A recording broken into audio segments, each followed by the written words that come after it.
New Zealand, we're a small country. We're a long way from anywhere. We love the beach, we love all sport, really. You know, life's pretty relaxed down here compared to most other places in the world.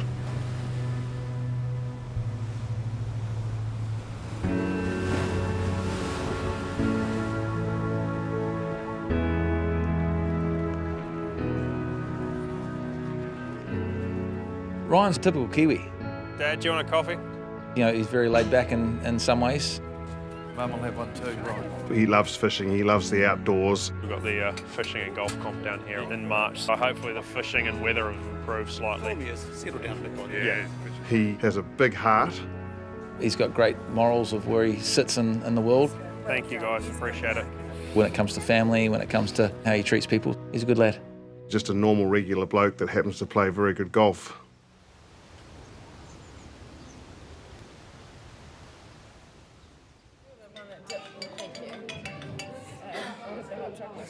Grant Fox. You know, he grew up in a typical Kiwi family. He was a kid who, you know, demanded a bit of attention. He wasn't really interested in cars and trucks and things like that. He would much prefer to play with some type of ball or a bat and bash it round. When you see the videos, it brings back a whole lot of memories, doesn't it? And it doesn't seem that long ago. He just wanted to be active. Haven't seen these in about 25 years, have we? My grandfather, Merv Wallace, he played cricket for New Zealand in the 30s, 40s and 50s. Captain New Zealand and also coached New Zealand. Oh, yeah. Nice. Shot. Wow, I like to hit it hard back then as well. Yeah, did. Nothing's changed. And obviously there's a bit of rugby, you know, on my side of the family. World Cup, All Blacks versus Italy. Legends of rugby. My old man, he's played a fair few games for the All Blacks, so I was pulled in both directions as a kid. It's been a while since you've been here, is it? Well, since you stopped playing was the last time I was on the grass here. Oh, that's a while ago, isn't it? I retired from rugby when Ryan was 6. The mums would bring the kids and the kids would just run around having fun and run on the field and come into the dressing room. No sort of concept. It was something that was very public. It was just what Dad did. I remember kicking a ball around on the ground more than actually watching Dad play rugby. I had a couple of mates that used to come and do that with me and going into the changing rooms after games. It's probably more special now, to be honest, standing here not having done it in 25 years. Didn't the number 2 ground have one of the stands was named after? Yeah, after Merv. It was the Merv Wallace stand, right? Yeah. I think growing up I was best at cricket. I remember my granddad bowling to me when I was sort of 2 or 3, and that was always really special to me. So here we go, the Merv Wallace stand. That's quite cool, though. Yeah, that is pretty cool. Adele's parents were just up the road from us, like 100 metres up the road. Oh, here he is. Dad put in a lot of time with Ryan when he was little. And I like to think that Ryan has got a bit of my dad's temperament. Wallace, 211. Probably missed my calling in cricket. I would have been a half-decent T20 player, I reckon. He had very good hand-eye coordination, Ryan, and gave the ball a hell of a thump, so you see that in his golf. Probably helped out that I picked a different sport in the end.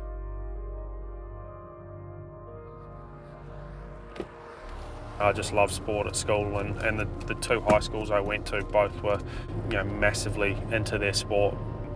I was pleased he didn't pursue rugby because he might have become a bit of a target. In fact, in 1 year at school, he did become a bit of a target.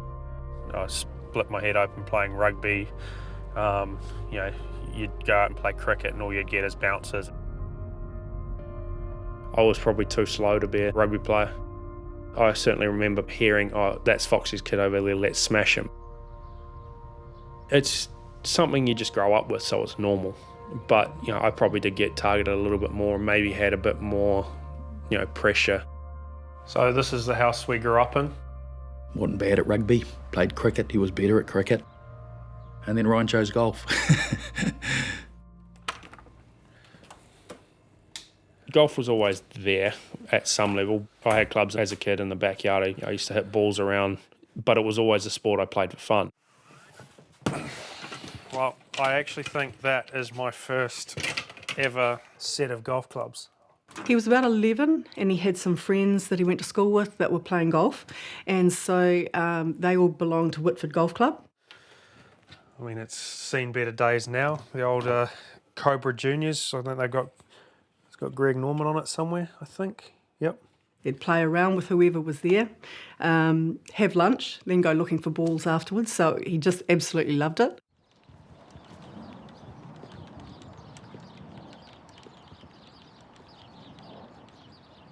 I just always wanted to be a sportsman, and when I gave up cricket and rugby, I wanted to find something else. It was probably within a year or two of leaving school, he thought this is what I want to do. Always have good memories coming back to this place. Adele and I were reasonably insistent that he get an education behind him at university, get something, because that was always going to be challenging. I started a law degree at Auckland University and I needed something else to do and thought I'd try tournament golf. I played off 2 at the time. I thought I'll get a coach. That's good too. See what golf's like. He started golf really late. He really has carved out his own niche. Plenty down here before, off the tee, but never one up there. I'm very proud of him for that. I've played it well over 1,000 times, literally never hit it on the green. Yeah, maybe you guys can follow me around a little bit more, eh? Well, that's probably the easiest birdie I've made on this hole. He was a tough kid mentally. He had this incredible belief, in backing himself. But the mental toughness, that resilience was something that I always thought would hold him in good stead. For me, if you play bad, sometimes just getting away from it and doing something completely different helps. And for me, when I'm back here, that's always fishing.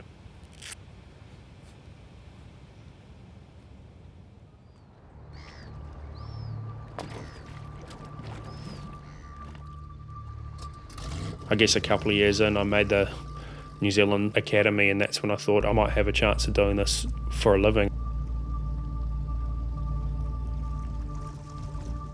It was actually the week my grandfather died, and I was down staying with a few mates who were all budding professional golfers at the time, and got the phone call on a Wednesday saying, your granddad's really sick. You better come back up to Auckland. It was a 4-hour drive, made it back up. He died overnight, and Mum and Dad said, well, you can't do anything here, you may as well go back down and play. I turned up, I finished second that week, which was the best result I'd had in a big tournament. That was the point where at the end of that week, it was like, maybe I am half decent at this.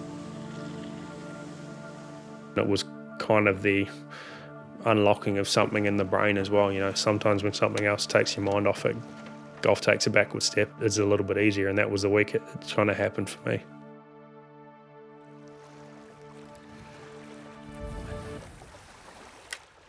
Well, I've followed Ryan since he was an amateur. When he made that transition from amateur golf to pro golf, I sort of talked to him a little bit about what some of the pitfalls that guys get into, what to look out for and to get them sort of prepared for the life of a professional golfer. Well, I think it might be dinner. My path to Europe was kind of a strange one. I'd literally never been to Europe before I played a Challenge Tour event. Just a nice little New Zealand snapper, perfect eating size.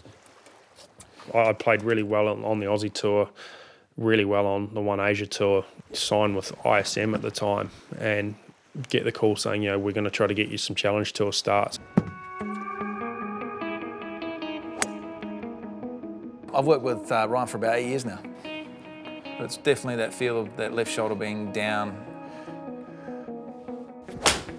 His strengths are his athleticism and how strong he is. Hope looks good, eh? He's tremendously long, not just with the driver, but his irons, and his ability to play very aggressive, no holes barred sort of golf. My first trip to Europe, I played great that week. I think I finished 5th. Which got me into the next week in Scotland. Managed to finish 10th, and in the process of that I went to Open qualifying and qualified for the Open at St Andrews. competitive part of him is you know, a huge part of who he is. He'll challenge you, and that's, I think, a great thing. It's definitely getting more centred, Foxy. I remember having, I wouldn't say an argument with my manager. He's sort of pushing, "Oh, Foxy, we're going to get you a start in France the week after the Open," and I was done. I just want to go home, and it's like, just go and play. We don't, you know, it's only one more week. So I turned up there. I don't think I played a practice round, didn't hit a practice ball for the week, and I won that event. And I ended up with full challenge tour status. That was how I got onto Europe. As a caddy would say about some player, he carries that X factor. Plays very aggressively, he plays very quickly, which I think in the long term is going to carry him to great success.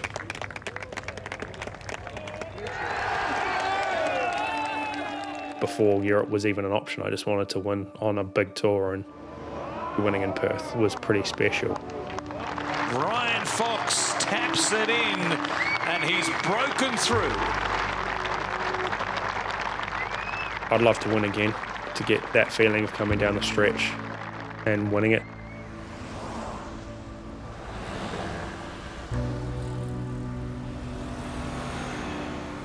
Now, I guess the other goal is to get in that top 50 in the world and get a chance to play in the Masters.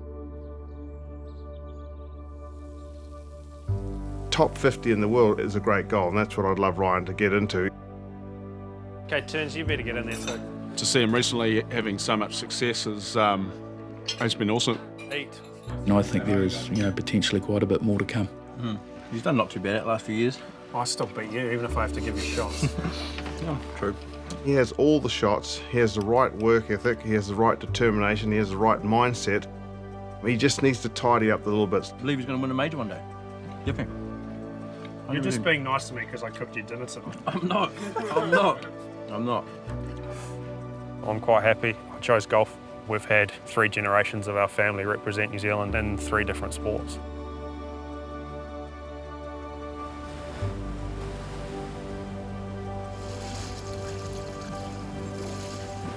You know, to turn on the telly bar to watch your son play golf in the middle of the night on the other side of the world is very special. It's amazing that he's able to be living his dream. The nice thing nowadays is I now get introduced as the father of Ryan Fox, not him as the son of, which I think is really cool.